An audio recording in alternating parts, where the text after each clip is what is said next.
Hey guys, welcome back to my channel. I hope you had a phenomenal weekend and I hope you're off to the start of a great week. Happy Monday to you. Today I wanted to do one of my favorite types of videos, the this versus that. I love watching these. I really get a ton of joy out of watching people talk about two different fragrances and then ultimately choosing which is their favorite between the two and understanding the logic behind that decision. So I wanted to do that today for you. Just a note, we are at 42 degrees here where I live and we have snow in the forecast. So I am focusing on both cool weather fragrances for those of you that are in the same boat, but also warm weather fragrances. So we have a nice mix going on. Without further ado, let's get started. So the first fragrances I have today that will go head to head is Coffee Break by Replica and Arabica Roast by Be Layered. Now, if you watch my videos, you know that I am a huge fan of Coffee Break by Replica. This is a phenomenal scent. It was love at first sniff. Now, they told me this was a coffee fragrance when I went into Sephora, and it caught me a little bit off guard because I did not pick that in. There is lavender in here, there's pink pepper, coffee, milk, tonka, there's benzoin, vanilla. This to me is a very warm fragrance and it's sort of like what I would consider to be a perfumey coffee fragrance. And I don't mean perfumey in a bad way. Sometimes perfumey can be something I'm not necessarily drawn to. The way I'm thinking about this one is that it is a coffee fragrance, but one that has a lot of character. There's a lot going on here beyond just that coffee scent profile, and I really enjoy that about this one. There's lavender in here, which gives it sort of this comforting profile, but there's also sort of those milky notes. So I think of sort of a creamy lactonic type fragrance when I smell this one, and I'm really enjoying it. The composition in this fragrance is stunning. This is one that I do wish I had a full bottle for. And in the Replica line, it is one of my favorites. So I also like By the Fireplace quite a bit. I like Lipstick On so much. I'm regretful that I don't have that one, but this is right up there with both of those. A really beautiful fragrance that I find myself gravitating towards quite frequently. All right, the next fragrance that I'll talk about in that coffee vein is Be Layered Arabica Roast. And I've spoken about this one briefly before. This is a little different than Coffee Break, where it's a little bit more one-dimensional, a little bit more simplistic. The only listed note here is coffee bean. It does feel like there's more going on than just that. It is sweet, but it really feels like a latte. And if that's what you're trying to go for with your coffee fragrance, this would be a beautiful fragrance to try. There could be this intent with Be Layered. Often they encourage people to layer their scents with other scents, so this might work really well with sort of like a tonka bean depth or a vanillic sweetness, but on its own, I find it to be very nice. It's inexpensive, it's lovely. Arabica Roast has sort of a soft feel to it, so I don't find it to be overpowering anyway, but it has that coffee there. It's present, it's noticeable with the sweetness that make it smell like a latte. I find it to be not complicated, not challenging. It's sweet, it's delicious, it's affordable. I don't hear about Arabica Roast hardly ever, and so if you're interested in a sweet coffee fragrance that is fairly simple, I think this is an excellent choice. If you want to smell like a delicious sweetened coffee drink, this is an excellent option. Again, that is Arabica Roast by Be Layered. So between the two, Coffee Break by Replica and Arabica Roast by Be Layered, which one wins this epic coffee battle? For me, it comes down to the scent that is the most versatile. And for me, that is Coffee Break. This is one that I could wear anytime, any place. I would find this being more for a specific need. If I wanted to smell like a sweet latte, I would reach for this one. But this one is less one-dimensional, as I mentioned before, with this one where it is very focused on that coffee scent. This one has a little bit more of a complex note composition and probably the one that I would reach for more frequently, but both great fragrances, both I recommend as a coffee option. Okay, the next fragrance showdown that I have for you is Jil Sander Sun and Bronze Goddess by Estee Lauder. Now these are two very different fragrances if you're familiar with them. They do not smell alike whatsoever, but the reason I brought them into this epic showdown is because they're both generally thought about as warm summer month, sunny weather fragrances. I just recently added Sun to my collection over the past weekend. I've been curious about it for quite some time, to be honest with you. I've seen it come up time and time again, and when you look at the trending fragrances on Parfumo, it comes up from time to time, and it's an affordable fragrance, which has also piqued my interest as well. Now, when I looked at the notes, I saw it has benzoin, vanilla, amber, and tonka, as well as the added note of tobacco leaf. Of course, I tend to like tobacco and masculine fragrances, and I've been sort of exploring it in feminine fragrances as well. What really put me over the edge for Sun by Jil Sander was a recent video that I watched with Paulina Shar where she spoke about this one, and she was so compelling, so intriguing. I was completely curious about this one by the end of that video. I think I had already had it in my cart and hit the buy button before she finalized the video. She was so energetic when she spoke about the fragrances in that video, and that was one that I really enjoyed and had to have something by the time it was done. So if you're expecting a suntan lotion type fragrance from this one, you are not gonna get that here. When I spray it, the first thing that comes out is sort of this like bright citrus type vibe. You get a warm ambery feel from this, and it also has a creaminess to it, but in a very clean way. What this sort of makes me think of is a very nice fabric softener. It smells reminiscent of walking by a home that is doing laundry and you catch a whiff of their laundry in the breeze, and yeah, I get a fabric softener type vibe from this one. Coincidentally, I get the same type of vibe from YSL Libre, and I like that one, but it's not a love for that reason. I have a type, I'm a gourmandie, and I generally reach for fragrances that are sweet, gourmand heavy, and this one is not that. It is very pleasant, it is very nice. It's actually very similar to the vintage vibe that I find in Haute Couture by Givenchy. That tobacco, that sort of almost cigarette type smoky vibe that you get from it, I get that here. It does not smell like Haute Couture in any way, but I get a little bit of that vintagey feel from this one, which I do like in this fragrance. Now, a little bit about Bronze Goddess. This is reminiscent of Black Opium to me. Although I slightly prefer this to Black Opium. In this fragrance, you do have coconut, tiara flower, vanilla amber, and sandalwood, and it's sort of a heavy, sweet, vanillic type fragrance. If you like Black Opium, I do think you'd like this one. Again, I slightly prefer Bronze Goddess to Black Opium. It has something in it that I find to be a little bit more appealing, a little bit more alluring. Bronze Goddess is just very reminiscent to me of a beach vacation. It'd be lovely to wear it during the day if you're out on the beach. It'd be incredible to wear it in the evening if you're going out for a dinner and you catch this scent in the breeze. I do enjoy this fragrance, and it is one of the beachy fragrances that is higher up on my favorites list.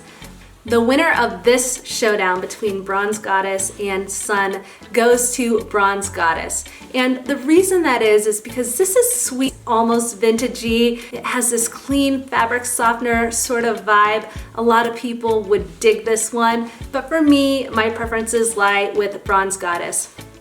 Other beachy fragrances that I really enjoy, Bobbi Brown The Beach. This one makes me think of copper tone oil. It's as simple as an oil that you would wear on the beach. This is very reminiscent of that scent, and it's done in a luxurious, elegant type of way. A really great fragrance.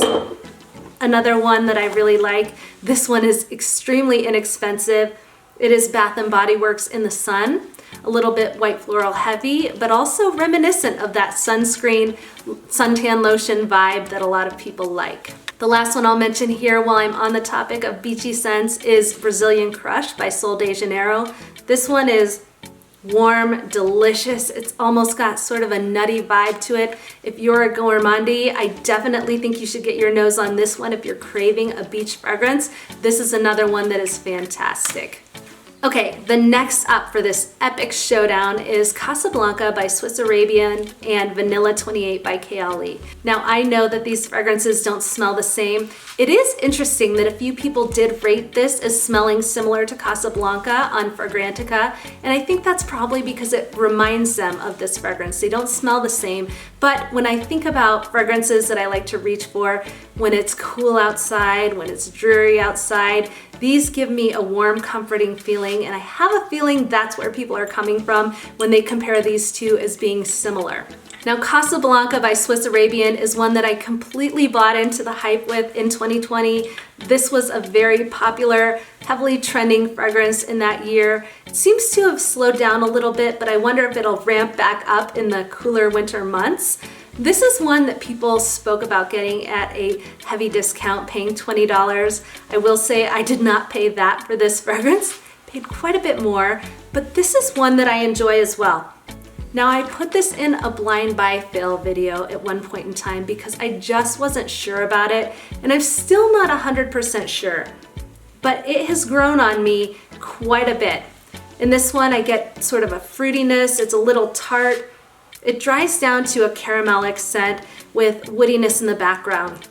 You get some amber warmth from this one with a little bit of a balsamic feel. And this fragrance is patchouli, caramel, amber, white woods, iris, Peru balsam. And I think that Peru balsam is where I'm getting that slightly resinous feel, which I do like, but it can be a little bit heavy from time to time.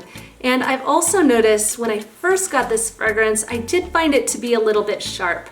Now, when it warms into the skin, I just get that caramelic vibe with that woodiness in the background and a little bit of fruitiness there at the top. So this is one that I'm gonna continue to play with, that I do enjoy. It is a nice fragrance, and I regret putting this into my blind buy fail video. I might reassess that again in the future, and I reserve the right to change my mind on these fragrances, but my taste and preferences are evolving, and this is one that I'm enjoying at the present moment. Okay, next up, I'm gonna talk about Vanilla 28 by Kayali. This is a fragrance that I love. It is very well done. There are notes that I love in this fragrance. Brown sugar is in here, it's incredible, but there's also tonka bean, amber, musk, amberwood, and patchouli. And this is one that is so cozy to me. It is warm, it has depth, it has a sweetness to it, but the sweetness is done in a way that feels grown up, it feels sophisticated. This is one that I truly enjoy wearing in the cooler months, and even sometimes in the warmer months. I get a great deal of joy out of wearing Kayali Vanilla 28. It's just an all-around, well-balanced, well-done fragrance that I think a lot of people would really enjoy. Now, who wins this epic battle between Casablanca and Vanilla 28? For this round, I will name the winner as Vanilla 28, and that's simply because I find this to be so wearable, so likable, it's crowd pleasing, but it's also different than other vanilla fragrances that I have in my collection, and for that reason it stands out. It's one I like to reach for, and I think it's one that a lot of people would really enjoy. All right, next up is Battle of the Marshmallow Fragrances. The first one I have today is Ari by Ariana Grande, and the other fragrance I wanted to compare it to is Princess by Kilian. Both of these are marshmallow fragrances, but they are done very differently. So I wanted to share my thoughts with you on which I'm reaching for the most. So for me, Ari by Ariana Grande is a sweet, fruity, warm marshmallow fragrance. It's a little bit playful, it's a little bit flirty, it's a little bit fun. This is actually one that I wore recently when I was meeting up with some of my girlfriends. We had a social distancing event where we sat outside on blankets, and I kept catching a whiff of this one on me, and it smelled beautiful. So when I first spray Ari by Ariana Grande, the first thing I get is sort of this sharpness at the first spritz. There is raspberry, there's pear and grapefruit in here, but they mix so beautifully when this dries down on the skin. And it dries down to sort of a fruity, marshmallowy, sweet scent with the hint of woods, the hint of florals in the background. This is a pretty scent. It's uncomplicated. It makes me feel happy. It makes me feel cheerful. It puts me in a bright mood. If you're looking for something like that, I do think Ari is a great fragrance to look at. Now, the next fragrance that I wanted to talk about with a marshmallow vibe, but done very differently than Ari, is Princess by Kilian. I just recently added this to my collection, so I have been playing with it for the past couple of weeks, and I'm really enjoying this fragrance. This is the first Kilian fragrance that I truly fell in love with and had to bring into my collection, but I can tell it's not gonna be the last. After smelling Angel's Share, I was completely smitten by that one, so I'm interested in this Kilian adventure to come and see which others that I really enjoy smelling. I don't know why, but I have been craving marshmallow scents recently. I've wanted to explore different marshmallow fragrances, and Princess by Kilian is one that I'm really enjoying. I did have to acclimate to the scent profile a little bit. It's different than a lot of those heavily sweetened marshmallow fragrances that a lot of people are familiar with. This one is a little bit more grown up, and I don't mean that in a bad way, it's not too mature for somebody, but it's sweet in a way such that's balanced out by the green tea and the ginger. And then there's also citrus and floral in here that sort of keeps it grounded from going too sweet, too overly heavy, too gourmand-like. There is vanilla and benzoin at the base, which gives it a little bit of warmth. I'm really glad I picked this fragrance up. It was completely unexpected when I got it, and I've been wearing it fairly frequently recently. I actually wore it on a date night on Saturday night. My husband and I celebrated our wedding anniversary, and so we had an overnight at a hotel locally and had such a great time. We had a fancy restaurant booked for dinner, and so I wore this fragrance, and I found that it actually has a little bit of a sexy vibe to it as well. Now, I don't know if that's just the mindset I was in because we were going out for a date night, there were no kids involved, and it was just a fun atmosphere that we were in, but I felt really good wearing this. I thought it was beautiful. I thought the sillage was incredible, and this is a great fragrance to choose if you want that date night vibe. I'm not totally certain if this would be considered a crowd-pleasing scent. I love it, I think, by this fragrance, but because it has that green tea and that ginger, I don't know how many people would really enjoy that fragrance, but again, this one's about an 8.5 out of 10 for me, one that I really love to wear and a great all-around fragrance. All right, so between Ari and Princess, who wins this incredible fragrance showdown? For me, the winner is Princess by Kilian. This is one I can reach for any type of occasion. It's one I wear during the day, but I felt great wearing it in the evening. This one I would select for a more specific experience. I would want to wear this when I want to feel playful, when I want to feel fun, when I want to feel cheerful. But this one is more wearable for all-around occasions. And for that reason, I have chosen Princess by Kilian to be the winner for this round of fragrance battle. All right, guys, thank you for tuning in. Thank you for watching. I hope you enjoyed this epic fragrance battle. I personally absolutely love watching these videos. I enjoy them and I can't wait to see more. I hope you have a great rest of your week, and until next time, I'll see you soon.